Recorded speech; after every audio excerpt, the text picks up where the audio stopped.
상상해 보시죠, 청취자 여러분.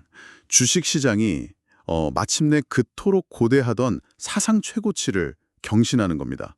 전광판에 경이로운 숫자가 찍히고 막 축포가 터지는 바로 그 순간이에요. 네, 정말 짜릿한 순간이죠. 그렇죠. 근데 환호성이 채 가시기도 전에 방 안에서 가장 똑똑한 투자자들이 미친 듯이 매도 버튼을 누르기 시작하는 거예요. 지표가 좋으면 오르고 위기가 닥치면 내린다. 뭐 이런 단순한 상식으로는 전혀 설명이 안 되는 역설이잖아요. 맞아요. 오늘 우리가 파헤쳐볼 시장의 모습이 딱 그렇습니다. 2026년 4월 22일 글로벌 시황 브리핑 장중 업데이트 리포트를 보면 그야말로 모순투성이거든요. 약간 지도가 엉켜있는 느낌이랄까요? 네, 주식부터 채권, 원자재, 외환 시장까지 서로 완전히 상충하는 시그널을 막 보내고 있단 말이에요. 눈에 보이는 이분법적인 논리로는 절대 해석할 수 없는 그런 고도의 심리전이 벌어지고 있는 거죠. 그래서 오늘 저희 심층 탐구의 미션이 아주 명확해졌습니다. 지금 이 방송을 듣고 계신 청취자 여러분이 그 수많은 숫자들 속에서 진짜 자본의 흐름을 놓치지 않으시도록 말이죠. 겉으로 보이는 등락열 뒤에 숨겨진 진짜 동력을 찾아내는 게 핵심이겠네요. 맞습니다. 단순히 뭐가 올랐다가 아니라 왜, 그리고 어떻게 이런 움직임이 만들어졌는지 그 기저의 메커니즘을 한번 낱낱이 파헤쳐보겠습니다. 좋습니다. 어디부터 시작해 볼까요? 가장 먼저 우리의 일상, 그리고 청취자 여러분의 포트폴리오와 제일 가까운 국내 증시부터 뜯어보죠. 와, 코스피가 장중 사상 최초로 6,400선을 돌파했습니다. 정말 역사적인 기록이죠. 네, 진짜 대단했는데 근데 결론적으로는 전일 대비 약보합세로 밀려나면서 마감을 했어요. 코스닥 역시 1% 가까이 하락했고요. 금융업 쪽은 한 1.5% 오르면서 선방하긴 했죠. 맞아요. 근데 증권주가 거의 3.8% 넘게 크게 빠졌잖아요. 이걸 보니까 저는 약간 마라톤 선수가 신기록 세우기 직전에 결승선 코앞에서 갑자기 다리에 쥐가 난 것 같다는 생각이 들더라고요. 아, 비유가 아주 찰떡이네요. 6,400이라는 숫자가 적힌 전광판을 보는 순간 약간 스스로 압박감에 짓눌려서 달리기를 멈춰버린 느낌이죠? 그러니까요. 도대체 외국인과 기관 투자자들은 왜 하필 이 역사적인 타이밍에 대규모 차익 실현, 그러니까 팔자에 나선 걸까요? 여기서 흥미로운 점은 방금 말씀하신 그 심리적 압박감이 아주 큰 요인이라는 겁니다.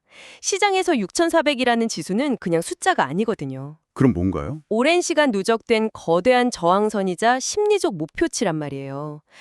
알고리즘 트레이딩이나 기관들의 퀀트 모델 상당수가 이 고점 부근을 기계적인 매도 구간으로 설정해뒀을 확률이 아주 높습니다. 아, 기계적으로 일단 팔고 수익을 챙기자. 이런 방어 기제가 작동한 거군요. 그렇죠. 목표를 달성했으니 일단 챙기는 거죠.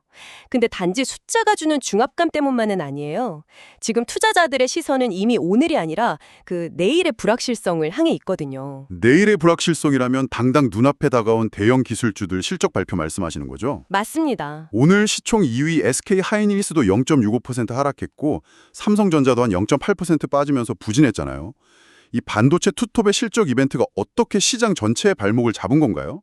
반도체는 단일 섹터가 아니라 한국 시장 전체의 펀더멘털을 대변하는 대리지표 역할을 하잖아요. 특히 최근에 AI 사이클 기대감 때문에 밸류에이션이 상당히 높아진 상태거든요. 기대치가 너무 높다는 거군요. 네, 맞아요. 여기서 기관들의 딜레마를 한번 생각해 보세요.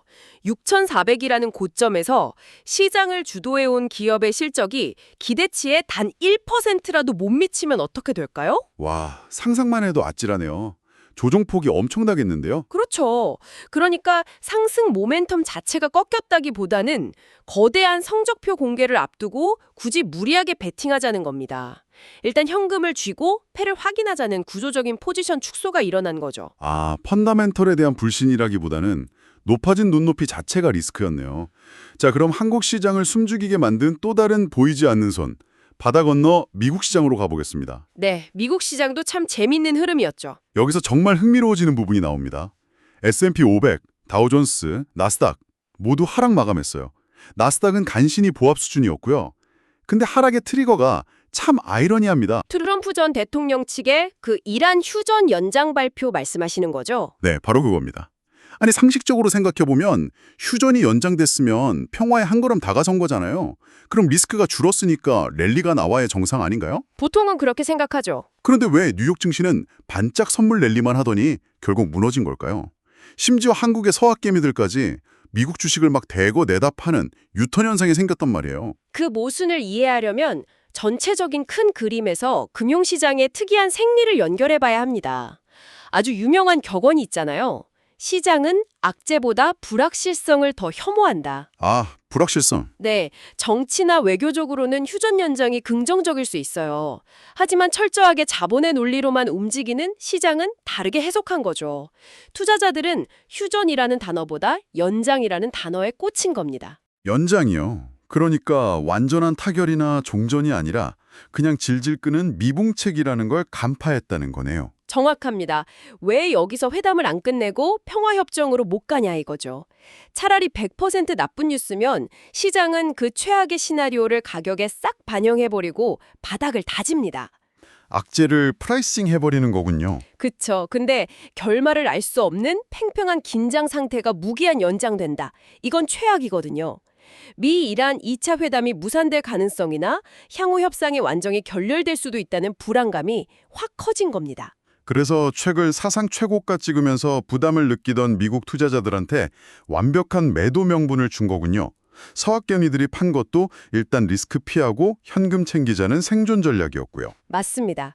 트럼프의 발표가 평화의 신호탄이 아니라 자본시장에서는 일시정지 버튼으로 인식된 거예요. 시장은 이 일시정지 상태를 제일 견디기 힘들어하거든요. 와, 일시정지를 가장 싫어한다. 정말 예리한 통찰입니다. 자, 그러면 주식시장이 이렇게 방향을 잃었을 때 진짜 돈, 스마트머니는 어디로 향하는지 FICC 시장으로 깊숙이 들어가 보겠습니다. 네, 여기서 지표들이 아주 기묘하게 충돌하죠. 청취자 여러분, 그래서 이게 다 무슨 의미일까요? 국제유가 WTI가 배럴당 거의 3달러 가까이 급등해서 89.43달러, 거의 90달러 육박하고 있어요. 중동 리스크와 오펙 감산 연장 기대감이 겹쳤으니까요. 네, 거기다 금값도 90달러 오르고 비트코인은 무려 10만 3천 달러를 돌파했어요. 위험자산과 안전자산이 막 같이 오르는데 제가 도저히 납득이 안 가는 건 바로 환율입니다. 환율이 참 재미있게 움직였죠. 아니 유가가 오르고 인플레이션 우려 커지니까 미국 10년물 국채금리도 4.29%로 올랐잖아요.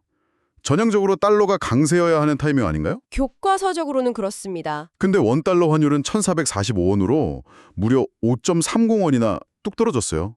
원화가 강세를 보인 거죠. 왜 이런 엇박자가 난 겁니까? 이게 오늘 분석에서 제일 까다롭지만 중요한 부분입니다.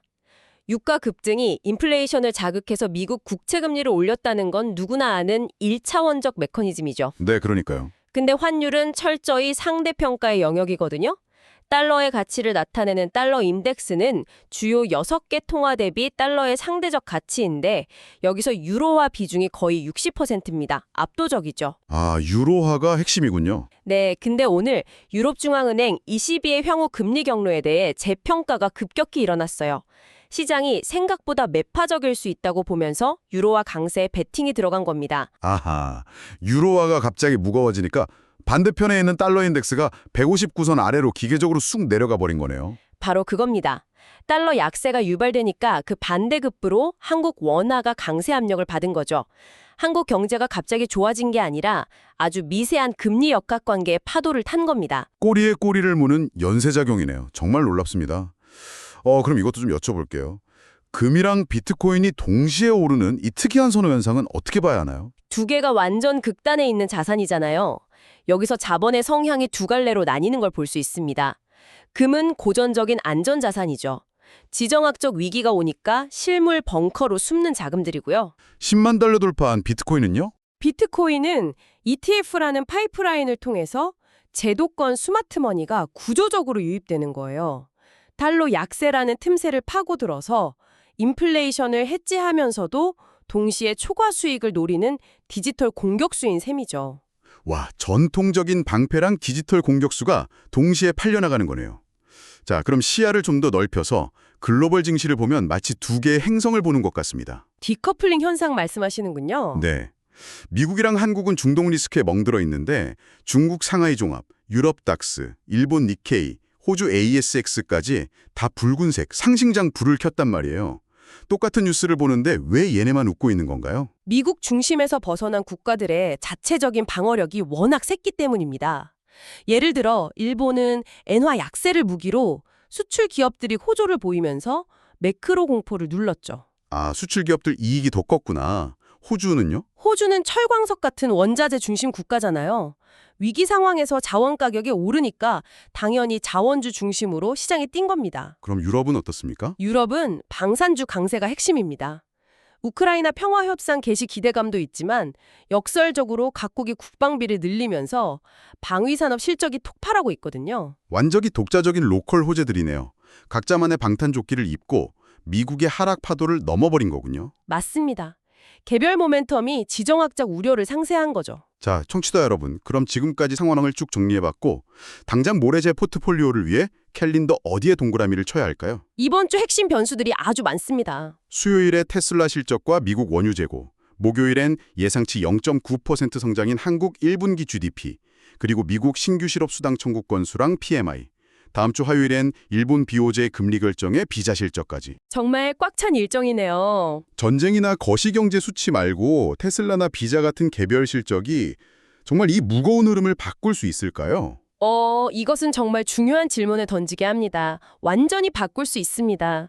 매크로 공포가 클수록 시장은 눈에 보이는 마이크로 실적에 매달리거든요. 확실한 숫자를 보고 싶어 하는군요. 그렇죠. 비자 실적은 소비자들이 인플레이션에도 지갑을 여는지 보여주는 생생한 데이터고, 테슬라는 고금리에도 기술 혁신과 소비가 살아있는지 보여주는 바로미터입니다. 그렇다면 목요일에 나오는 한국 1분기 GDP는 향후 코스피 반등의 열쇠가 될 수 있겠네요. 아주 핵심적입니다. 0.9% 예상을 달성하면 수출과 내수라는 엔진이 잘 돌아가고 있다는 뜻이잖아요. 6,400선 앞에서 움츠러들었던 코스피에 강력한 하방 지지력을 만들어주는 거죠. 미국 PMI도 마찬가지고요. 실적과 지표라는 영양제를 맞고 다시 뛸 수 있다는 거네요. 오늘 정말 복잡한 소스들을 많이 다뤘는데 청취자 여러분을 위해 핵심만 쫙 요약해 보겠습니다. 네, 정리해볼까요? 중동 지정학적 리스크 속에서 코스피는 6,400선의 압박감과 실적 대기 타면서 후퇴했고 트럼프의 휴전 연장 뉴스는 불확실성으로 작용해 미국 증시를 흔들었습니다. 유가 급증에도 유로화 변수로 원하는 강세를 보였고 로컬 호재로 뭉친 다른 나라들은 디커플링을 이뤄냈죠. 네, 결국 이 혼란의 돌파구는 이번 주 대기 중인 굵직한 실적과 지표들에 달려있다는 게 오늘의 테이크어웨이입니다. 흩어져 있던 조각들이 자본의 흐름을 대입하니까 명확하게 맞춰지네요. 맞습니다. 그래서 청취자 여러분, 투자 노트를 덮기 전에 한 가지 도발적인 질문을 드리고 싶습니다. 금값이 오르면서 비트코인마저 10만 3천 달러를 넘었잖아요. 지정학적 위기 속에서 전통적인 안전자산의 의미가 변하고 있는 걸까요? 정말 깊이 고민해볼 문제죠.